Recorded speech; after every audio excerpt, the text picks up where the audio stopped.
Student यहाँ पे पढ़ाई कर रहे हैं। चलिए हम उनसे पूछते हैं कि इस बार जो है बिहार में जो स्टूडेंट के हित में कौन सा सरकार काम कर रही है।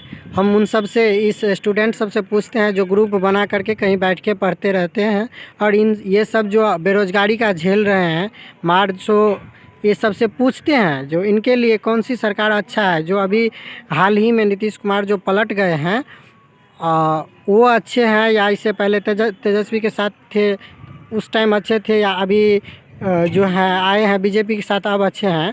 तो ये इन्हीं सब से जानने की कोशिश करते हैं।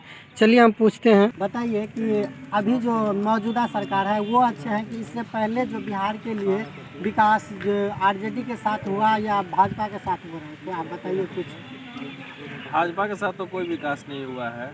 अब पूरे हम बिहार के नहीं पूरे इंडिया की बात कर रहे हैं, खासकर बेरोजगारों के मामले में।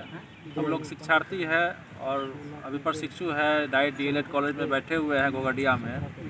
हम लोग तो देख रहे हैं कि जितना भी शिक्षक बहाली हुआ है वो तो नीतीश कुमार जब तेजस्वी राजद के सरकार में थे उसके साथ गठबंधन थे तो उसके साथ वैकेंसी भी काफ़ी मात्रा में आया और उसके बाद लोगों को रोज़गार भी मिला।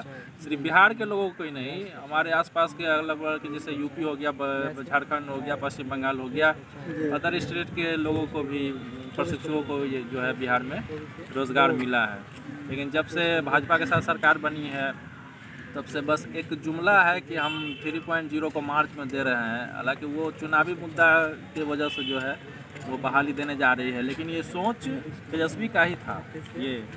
और तेजस्वी सरकार बिहार के मामले में बेहतर सरकार थी।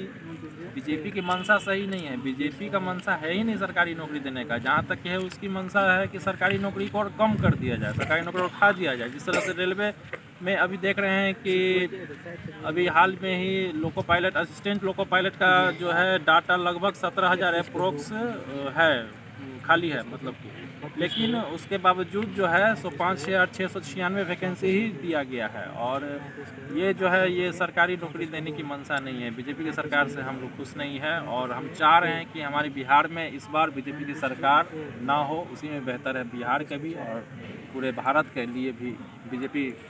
तो अभी जो मौजूदा सरकार है वो तो बोल रहे हैं कि हम 1 लाख के करीब 87-88 हज़ार अभी टीचर का बहाली निकालने वाले हैं, फिर अगस्त में भी निकालेंगे। तो इससे आपको नहीं लगता है कि ज़्यादा वैकेंसी बीजेपी भी दे रहे हैं?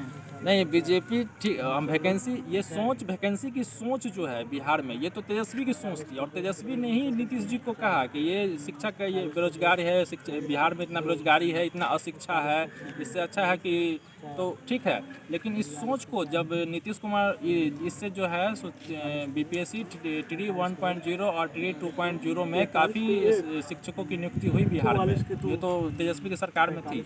लेकिन जब सरकार बदली, यानी नीतीश कुमार जब पलटू राम जब उस सरकार में अगर बीजेपी के साथ गठबंधन किए तो बीजेपी भी देखी कि भाई जब आप तेजस्वी के साथ थे तो उसमें 1.0 2.0 को नौकरी हुआ तो ये तो सारा क्रेडिट ले जाएगा वो। अब हमको चुनाव लड़ना है बिहार में, सर पर चुनाव है लोकसभा की और बिहार में 40 गो सीट है, तो उसके लिए तो हमको भी कुछ देना चाहिए ना। तो वो तो एक चुनावी प्रलोभन के कारण ये जो है 3.0 को मार्च में ही देना। अगर यही प्रॉपर तरीक़ा से अगर वैकेंसी देना ही था तो अगस्त में कैलेंडर जारी था बिहार का, उससे तो अगस्त में देना चाहिए। तो बीजेपी तो सिर्फ सरकार ऐसी है कि बस चुनावी मुद्दा को पकड़ करके सिर्फ सीट जीतना चाहती है, कुर्सी हथियाना चाहती है। वो किसी भी हालत में, किसी भी सूरत में सिर्फ अपना चुनाव जीतना चाहती है, किसी भी राज्य में। अभी जो मार्च में जो वैकेंसी आई है तो आपको लगता है ये सिर्फ चुनावी मुद्दा है?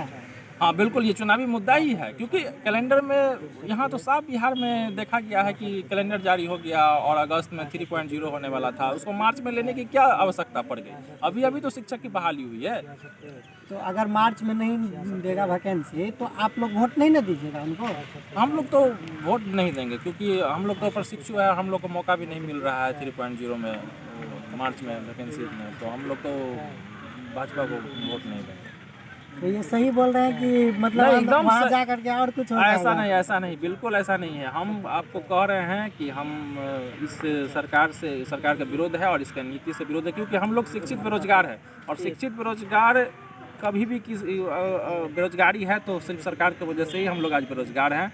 यदि प्रॉपर तरीके से वैकेंसी 2018 के बाद भी अगर 5,000 या 6,000 के मामला में अगर मान लेते हैं, केंद्र की बात कर रहे हैं, रेलवे की बात कर रहे हैं, यदि यही 5,696 ही देना था तो आप 18 के बाद 19 से, चलिए 20 में हम कोरोना को मान लिए, फिर भी आप 21 से तो शुरुआत कर सकते थे, या 22 से शुरुआत कर सकते थे, या 23 से शुरुआत कर सकते थे, फिर भी तो हम लोग को मौका मिलता। आप 24 में आए हैं फिर वैकेंसी लेकर के, और वो भी अब आप कह रहे हैं कि अब हम कैलेंडर दे रहे हैं, अब हम हर प्रत्येक साल आपको वैकेंसी देंगे। इतना साल जो गैप हुआ उसमें लड़कों का जिसका एज ख़त्म हुआ, कितना लड़का पढ़ाई छोड़ दिया, कितना लड़का तैयारी छोड़ दिया, कितना लड़का जो है सो आत्महत्या कर लिया, तो इसका जिम्मेवार कौन है?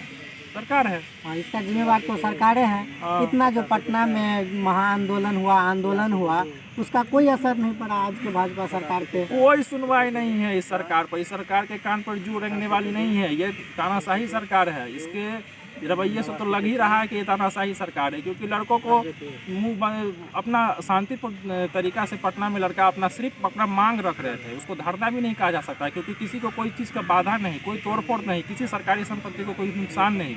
सिर्फ अपना मांग रखने के लिए वो लोग सड़क पर उतरे थे कि भाई हम लोग सरकार से अपनी मांग रख रहे हैं। उसको तो ये लोग 140 लगा करके सबको घर में बंद कर दिया, और यहाँ तक कि कोचिंग सेंटर को भी बंद कर दिया। जो भी प्रॉपर तरीका से बेचारा कोचिंग जाकर पढ़ते थे, अपनी तैयारी को प्रॉपर ढंग से आगे बढ़ा रहे थे, उस पर भी ताला मार दिया सरकार। और सुन रहे हैं कि SK झा सर है, उनका कोचिंग भी बंद कर दिया, उनका वो यूट्यूब चैनल भी बंद कर दिया गया। हाँ, तो SK झा सर तो है, वो तो हाईलाइटेड है पटना में। उनको तो रेलवे के शिक्षक के रूप में जाना ही जाता है, और छात्रों का सपोर्ट हमेशा उनको बना रहता है। वो भी छात्रों के सपोर्ट में रहते हैं। इसी वजह से जो है छात्रों का संपर्क को, SK झा से संपर्क तोड़ने के लिए वो जो है उनका यूट्यूब चैनल बंद कर दिया गया, ताकि झा सर का जो है ना कोई बयान, ना कोई छात्रों तक पहुंचे, और छात्रों का कोई सपोर्ट झा जी को मिले। इसके लिए जो है उनको बाधित कर दिया गया। देख रहे हैं दोस्तों कि किस तरह से जो है स्टूडेंट लोग जो तैयारी करते हैं अनेक एग्ज़ामों की, उन सबों का जो दर्द है किस प्रकार झलक रहा है। आप ऐसे ही बने रहिए, हम इस प्रकार की वीडियो आप लोगों के लिए लाता रहूँगा। हमारे चैनल को सब्सक्राइब कर लीजिए, और पल पल का जानकारी आपके साथ। धन्यवाद।